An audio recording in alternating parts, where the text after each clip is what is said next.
Hello, for today's video, we'll be taking a look at the Safe House Vol.1 by Decagon Studios. Now, what's special about this pack is that it contains both Lowpoly and Highpoly Nanite versions. And truth be told, I have wanted Highpoly weapons for quite some time now, and this pack will run you around 40 USD, but it's currently 50% off for the Black Friday sale, and total folder size is about 4.34 gigabytes. Now what you saw at the beginning of the video was the demonstration level, and now let's look at the overview level. And you can see both sections. The first one is the low poly on the front, and on the back are the nanite meshes. Let's start with the low poly one. These shotguns look really good, even for low poly. They're really good, and there are these separated parts on. Although they're not rigged, these separated parts are provided. You can make interactive weapons with them, especially for VR. And if you pay close attention, you can see the spherical part of the bolt having sharp edges because of the low vertices.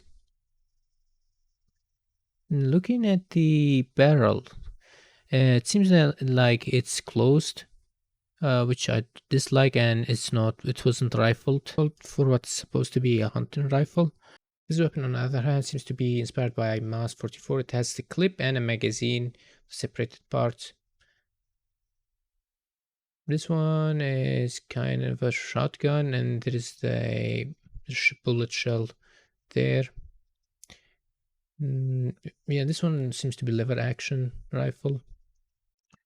And I don't know which weapon this is inspired by, but it looks good. Got this type of revolver. One thing I dislike about this one is the bullet being already chambered inside. This is another type of revolver. The end seems to be closed, but at least there isn't a bullet chambered like this one.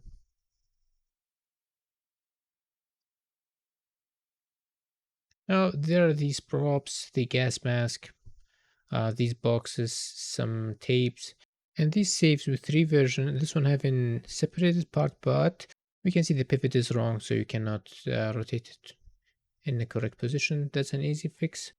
Got this radio, hammer, crowbar, an axe. Basically survival tools, I would say. I'll talk about this later. There are some matches, pencil, bullet boxes, flashlight, some different type of gasoline tanks, and these screwdrivers, although the quality on them looks terrible close, which can also be seen on this rubber hammer as well. These bags actually do look good. The shelves are also included along with the combined version, along with some lights on the table. The needle on this one is not modeled, although it's on the Highpoly Nanite side, and the quality of the texture still looks bad up close. But at least the screwdrivers are not low poly.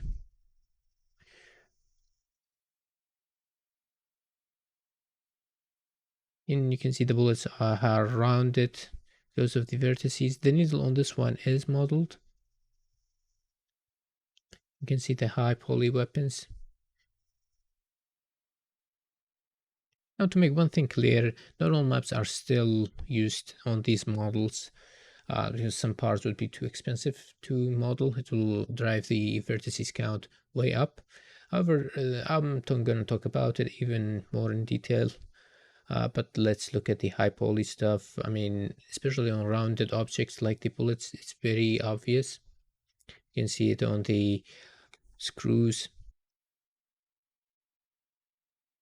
For some, it may not be that apparent. The barrels are not rifled still. And you can see the low quality of the texture when you get close because of shading between other meshes, which would be more apparent in the UV section. Now, I do believe the best way to show it is to compare them side by side. So let's do that.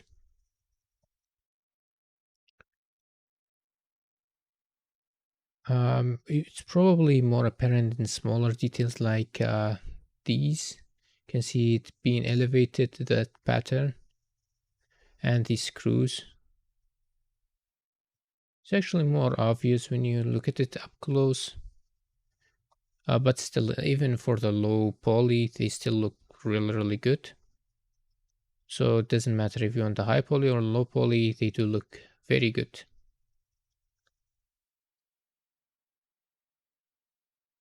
I think I grabbed the wrong model there.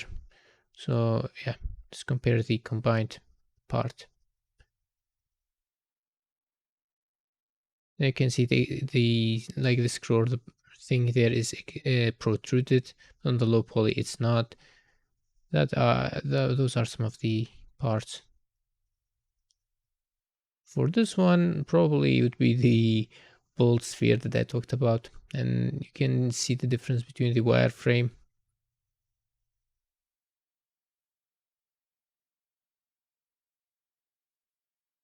I think I grabbed the wrong model for this one as well, or yeah. But anyways, it's probably more apparent in those sections that I talked about.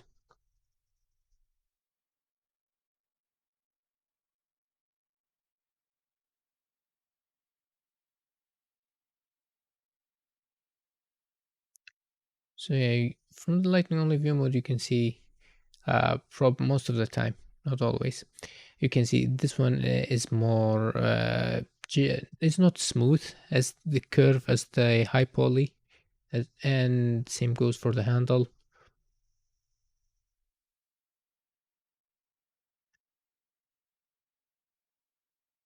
Good details nonetheless.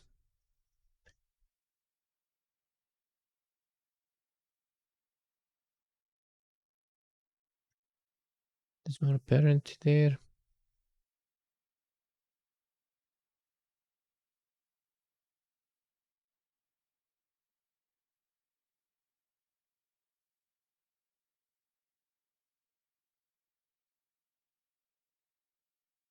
So yeah, looking at the lightning only view mode, I'll look at it for the nanite uh, parts. You can see the difference between the nanite and the low poly there.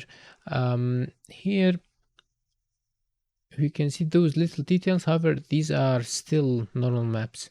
They're not modeled or sculpted.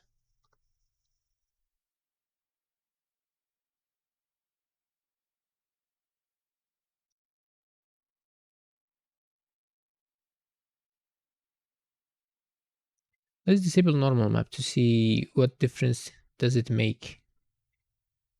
For this model, it's this pattern here. It's normal map and not modeled.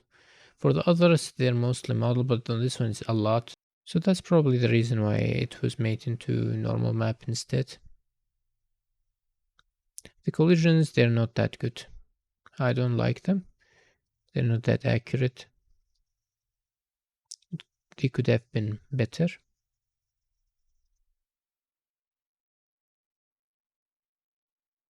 Now looking at the folder structure, we got the safe house, this is volume 1, and then we got the map. Already looked at both. The materials contain material function, material instances, and master material. As for the meshes, the low poly is about 22 megabytes, the nanite is about 1.64 gigabytes. And we got the texture group, we got the albedo, the ALP, suffix, normal, roughness, metallic, ambient occlusion, some masks here and there, lookup tables, some micro detail there, and emissive maps are also included for those that use it. As for the dimension, we got mostly 4K textures, 150, and 4 2K, 3 1K, 4 512, 1 256, and 3 128. These textures do have alpha channel. Some of them are not used, they're just by mistake. The others do use it mostly for transparency or opacity. For example, for this sawed shotgun, it's for the low poly, it's used for the shell, but for high poly, it's modeled. Now looking at the meshes on the low poly side first, looking at the vertices. As the name suggests, they are mostly low poly, generally below 10,000 vertices.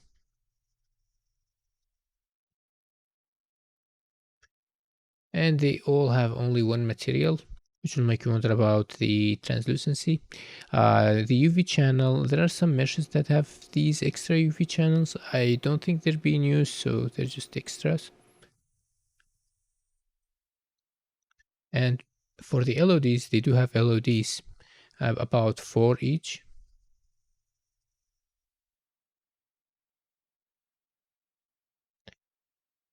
And we can see the vertices count here. Change the LODs, which is very good for so many items having so much LODs. Very good. As for the nanite side of things, we look at the nanite vertices. We can be sure that most of them are below 1 million. We'll go by an increment of 100,000. And to clarify, some of these are just duplicates, the separated body along with the combined body. So that's one thing to keep in mind. We got these two shotguns. They are like, this one's 4 million vertices, and the triangle is 2,358,000.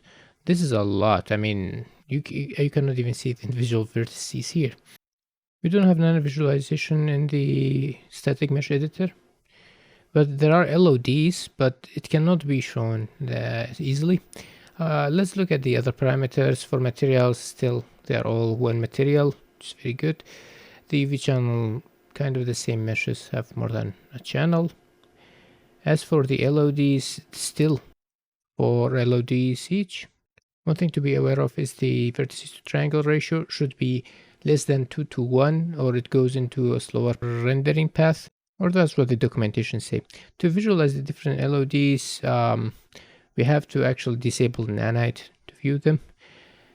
And it took about 30 minutes actually for this model to convert back. It's so dense you cannot see through.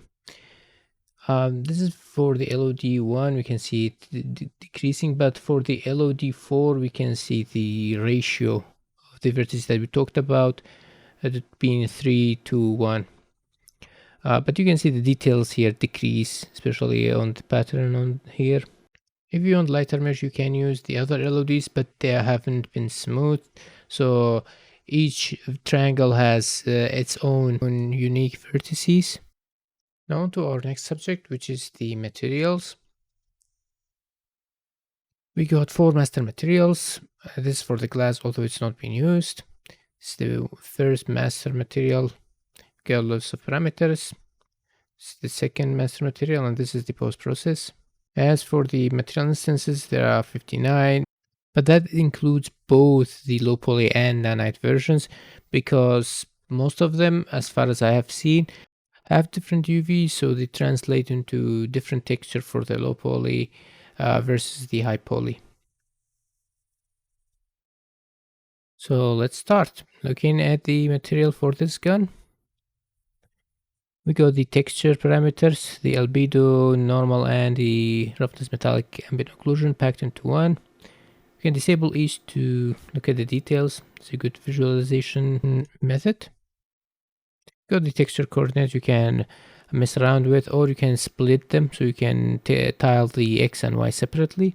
We got the albedo tint. You can somehow use it, but it affects all the entire mesh. So you have to do it in a moderate way if you want to change some of the colors. Sometimes it works, especially on the wooden part. You can make them lighter or darker. And there's also the option to tint it by a mask. If you choose so, you have to provide the mask, however, the mask texture. We got the emissive, you can enable that. This focuses reflection on metalness or metallic part.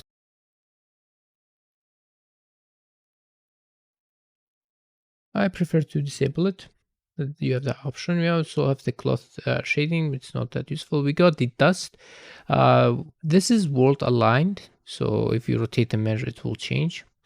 You can increase or decrease the dust amount, or make the AO influence it. We also have the dust contrast. You can mix match these or mess around with these parameters. We also have the dust mask influence. We also got the tint for the dust. And we got the displacement, but you'll have to provide the texture like the others. There's also the parameter to mess around with the metallic part. It affects the metallic. We got the detail normal if you have it. Sometimes can be useful. Also the normal intensity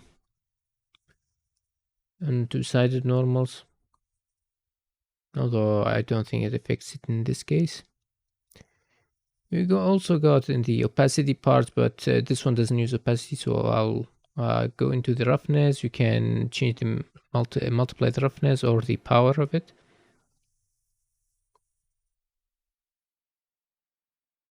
So I have subsurface scattering, but none of these do use it. As for translucency, because Nanite doesn't support it, they opted to choose dithering opacity. For this one, the flashlight and the others, they just changed the blend mode into mask in the material instance. You can add a reflection in alpha. This affects the entire mesh. So contrast, multiplication, and dither multiplication. Opacity in albedo alpha means the alpha channel of the base color or albedo texture. You can also use the dithering transparency or disable it. We got the option for both, or just disable opacity entirely.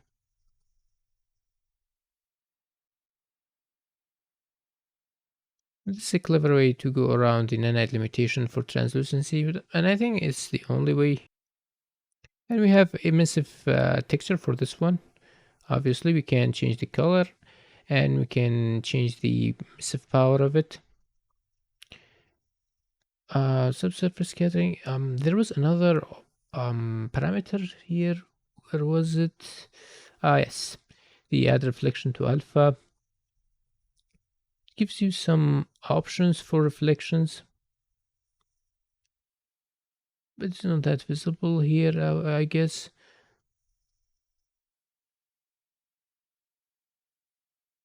But there was another parameter. Yes, use lamp offset. So it gives you the option to use the Fresnel for the lamp, which actually makes it more realistic in my opinion.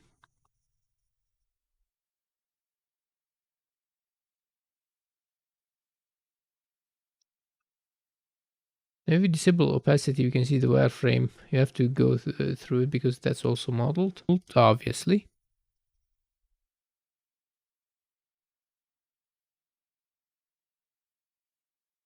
I think this kind of looks good now, although it lacks some dithering here and there. And now let's look at the UVs. They are very well packed. This is the high poly version, obviously. There are some spaces there. They're not wasted. They are usually used for the shells and some other parts. But yeah, I think it's the shells. But you can see the symmetrical parts are not being reused or overlapped. It's meant to be unique to give it the maximum quality, I would presume.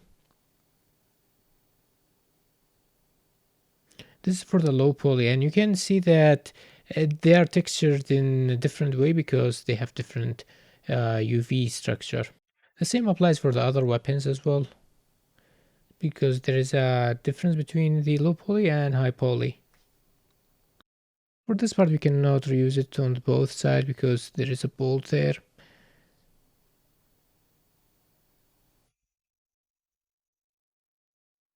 And this is for the high poly. In fact, this one on the other side is actually reused, which is kind of like the only thing I have found that gets reused. Probably there are more because I didn't look at all of them. But that's like kind of the only part I have seen being reused.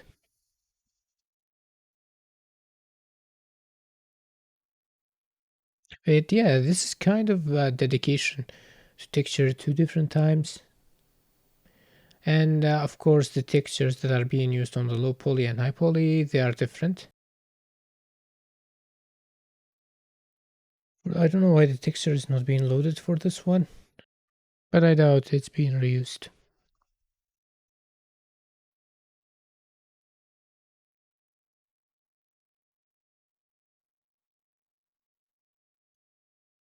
Let's look at the shell. This is for the Highpoly, and this is for the Lowpoly. It's been modeled completely. Now on the Lowpoly side, it uses opacity mask for the used shell, and that is because you want less geometry.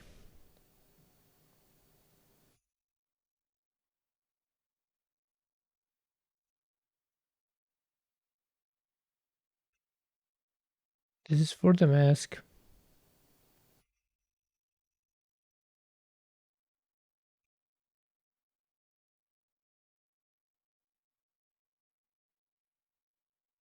The X also, their texture is being reused by others now. This approach have its benefit and its downsides. The benefit would be for Nanite to use less draw call. You can see the needle is not being modeled there, and the downside, you can see some of these have low quality up close, and which is kind of strange when we check this texel density visualization. It gives a greenish color, but visually it's not that good. And also there is also a downside for sharing texture because of mip mapping. Sometimes you may end up needing to load a higher texture resolution than it's needed if only one of the objects in that texture gets used while the others are not there or they're farther away. The needle on this one, the compass, as seen, it's been modeled. About these low quality textures, actually, let's look at what kind of other meshes are using these. So you can see the packing is excellent on the UVs, as most of it is being used, but there are way too many props using them on one texture. And this can lead to this result. There is mask provided for this one, so actually you should have reviewed this on the material part, but better late than never, I guess. So you can see we can use the tint by mask here because the mask is provided, and we can change the channel of what is being used. For this one, let's change the color, and the G or the green channel uses that. I don't know what's this RGBA multiple tints, but for the blue channel it is using that. Unfortunately, it doesn't seem like there is an option to change all three colors, but that can easily be fixed in the material, or maybe I'm not finding the right parameter for it. And this is another UV not being reused, once again probably on purpose to get the maximum quality. For this textile density visualization, you can see some parts are red, but it looks good on all of it. So either the material is not right or I'm understanding something wrong here. Now, one downside for low poly and high poly not having the same texture is this. When you look at the nanite fallback mesh, we can see it's not that high quality, and nanite fallback meshes are probably what's going to be used for those platforms that do not support it. Now I made the editor scripting utility that actually lets me use a static mesh LOD index as like appended to the LOD of another mesh. So I'm appending the low poly to another LOD of the high poly, and want to use the low poly as the nanite fallback mesh. Now this gives us another material because they have different UV packing. Now you still can do this, but it will probably incur another draw call. But still, we have added it successfully, but to use it as the fallback mesh, you have to set the fallback triangle percent to 0, and actually apply the change, and set the minimum LOD to the LOD that you have put the appended low poly mesh to it. Now for me it's LOD4 that I've appended it to. Now we can see that the Nanite fallback mesh does successfully show the low poly mesh as the fallback Nanite mesh. One step that the documentation says that you should apply the fallback triangle percent to 0. That will kind of set the other LODs to, I wouldn't say 0, but near 0.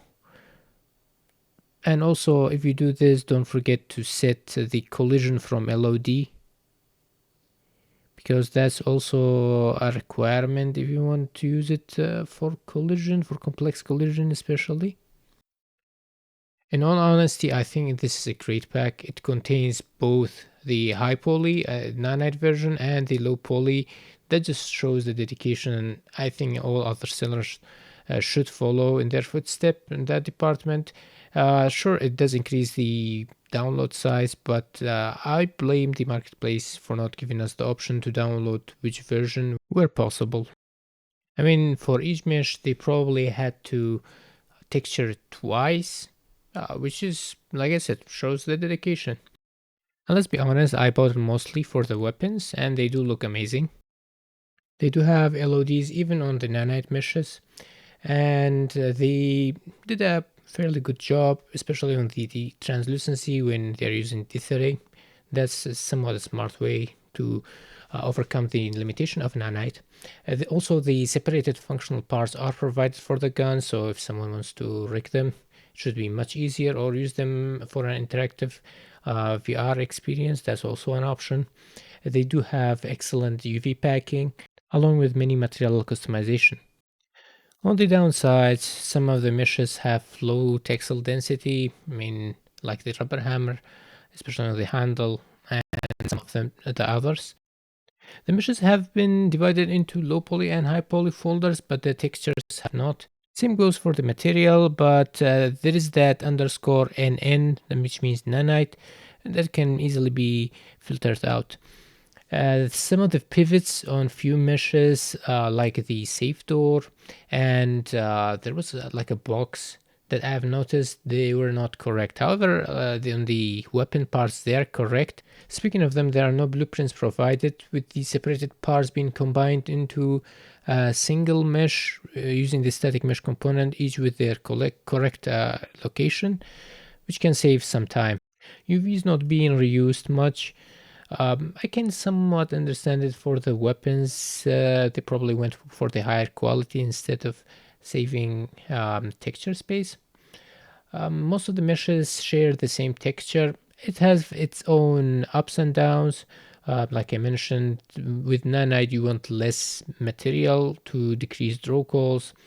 However, on the other side, some of the meshes resulted in some of the meshes having low textile density, and there is also the issue with MIP mapping that can arise from it. Few meshes have extra unused UV channels. The weapons are not rigged, but I already knew about it, so I won't deduct the point. But I would imagine it would be a deal breaker for some.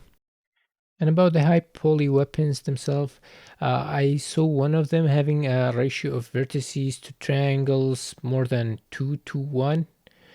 This can lead into slower rendering path with Nanite. But for the LODs, I don't think any of the weapons have been smoothed out, so they are high poly and smooth. In other words, the vertices are not being shared by more than a triangle. Now I talked about how it was a hard work for the low poly and the nanite versions to have different texturing, but that can have the downside of not being able to use the low poly as the nanite fallback mesh. Technically you can, like I showed, but it is an extra draw call. And the collisions, they're not good, plain and simple. Another aspect would be the barrels. Some of them are blocked, and I couldn't see any of the barrels being rifled. And of course, I'm not talking about the shotguns. And this concludes my review. Hope you found it useful. Till next one, peace.